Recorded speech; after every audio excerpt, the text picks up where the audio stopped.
ఏంటి దక్ష, శివుడు లేకుండా యజ్ఞం చేస్తావా? శివుడి నామస్మరణ చేతనే సర్వ పాపాలు కర్మలు పోతాయి.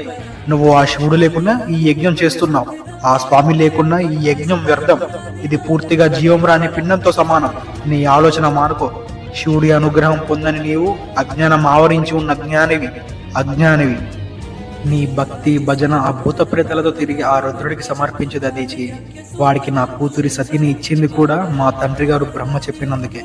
శరీరానికి భస్మం రాసుకొని పిచ్చివాడిలా గణాలతో లోకాలకి ఏదో మేలు చేసేవాడిలా, లోకాల్ని రక్షించేవాడిలా ఆ పాములను మెడలో వేసుకొని వాడి వాలకం.